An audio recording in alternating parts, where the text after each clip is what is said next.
Okay, in the unit now and working. Could do with some work shelves. It'll come. Anyway, back on the C5, and some LEDs need scattering around unless I use one as a work light in a van. Anyway, all good. Units in for the kitchen. Put the frontage on the fridge section there, left a gap under the fridge and a slight one underneath where the worktop will go. You need plenty of ventilation for those. And also at the back of the fridge and the top, some sort of 75, oh no, actually I think they're about 55mm air vents just pressed into the ply, and the sink on the top. So I'm off now for the mica that I use.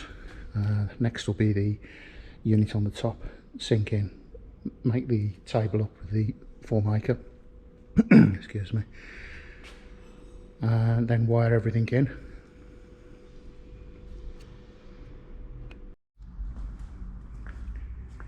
That's the units done on this van.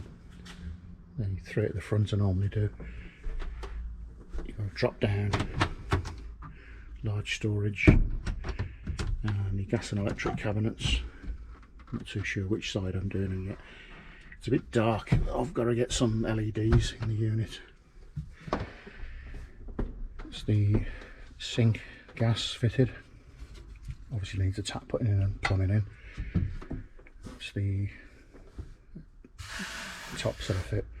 That looks fantastic, good quality. The table location point there, rail. And the fridge, I put breather access for the fridge top.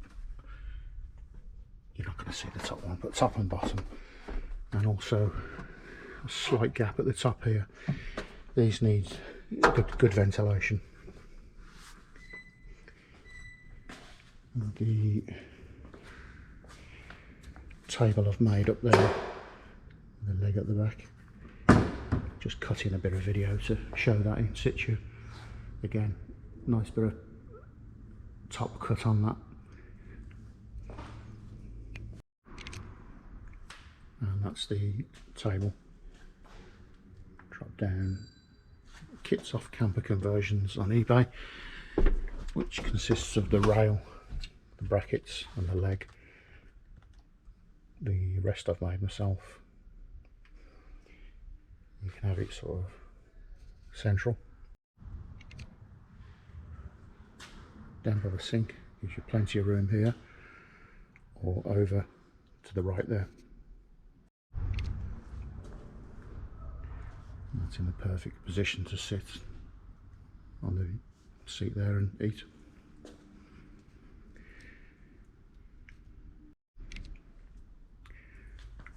I'm thinking of making these up with the shelf and the edge trim, different colour sort of worktop areas, tabletop area, whatever you want to call it, and sell those on eBay as a complete kit to fit.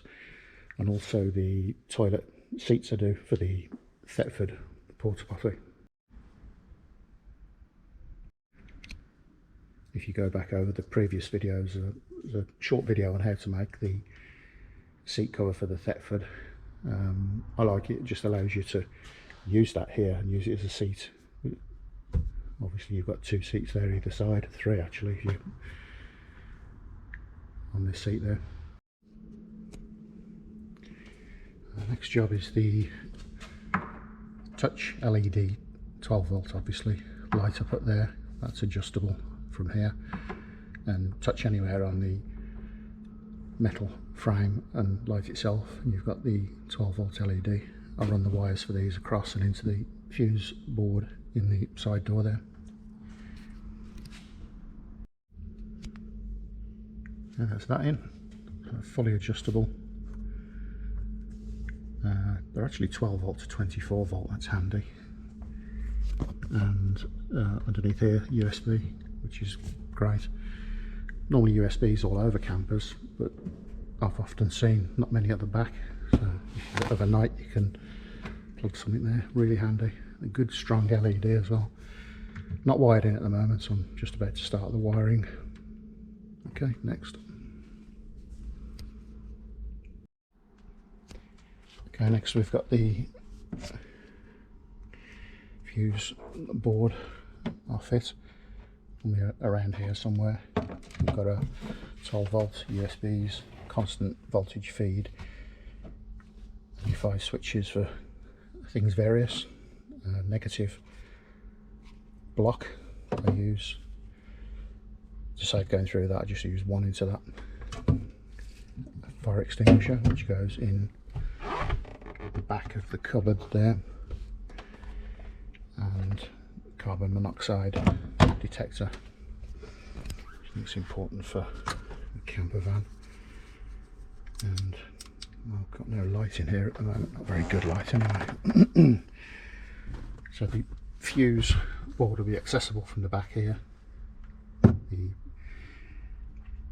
negative block will be there, 30 amp fuse to the leisure battery, which is down there at the moment. Got the split relay just before the leisure battery. It's 12.3 at the moment. It's dropped a bit because the van's been inside. You've actually got 12.7 coming in by the solar panel. I think as soon as I give that a run, it's normally up to about 14.4 volts constantly. It's a cracking leisure battery. It really holds the charge well. Good solar panels actually. Good solar panel also.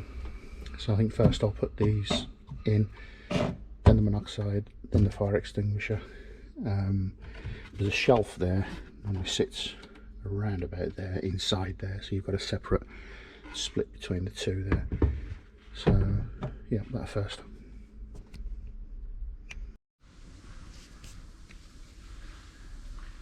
It's the carbon monoxide detector fitted.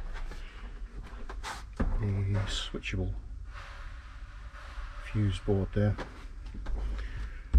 In the cupboard. The fire extinguishers in. It's the back of the fuse board there. 5 individually fused for whatever you're connecting. That's the earth bank I use. So I'm going to run a negative and positive up from there, 30 amp breaker to this, and then a feed to that via a fuse from there. So covering all angles basically for safety. That's the reason why I use those. I think they're essential in a camper van. I need to sell them in grey or black or something. It's kind of, anyway, you can move it from there, you can put it where you like, you can put it on the top of that there, as long as you've got some kind of access to it for batteries. Okay, I'm going to go for the roof LEDs next, which I'll run the wires along to main access point round the back of there into the top of the back section there. Okay, getting there slowly with the T5. I've done all the shelving, the table here with the leg on the back, cut the section for the front of the bed there. It'll have a drop down door. The water's fitted, all plumbed in. It's a nice job there. I've put lights as well in the cupboards for the gas and the water. The gas all done there, correctly done with the you probably can't see that. Desperate to get LEDs in this unit, although it's getting on a bit now today. Yeah, copper pipe from the gas fit into the unit cupboard, and then the gas rubber pipe to the fitting. I've done that this time with the lights. I guarantee it's 12 o'clock, 1 o'clock in the morning. You've been on the lash, you want something to eat, or that gas water's run out, you need to sort it. Taps working.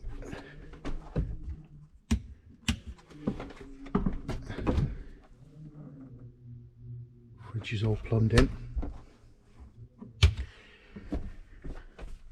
Rock and roll bed in, and around the back here I've taken this cupboard off. I need to do the back of that. It's not plugged in, but I've got the touch LED at the back there. Cut the piece for here, it'll come across and probably go in at a slight angle to this alloy section, raised section, with another piece of, if I can get an alloy piece there maybe going across, just give it a good finish. I think it'll be just one more video on this van and then all good, done. The electric's covered here, everything's fitted, the lights. Let's read out there for the split charger, solar panel, volts coming in. That solar panel gives about 22, 23, maybe 25 volts, and then it's steps it down obviously for the battery to, I think the highest point, the battery and the main battery go at 14.5 volts. So yeah, one more day and it's done.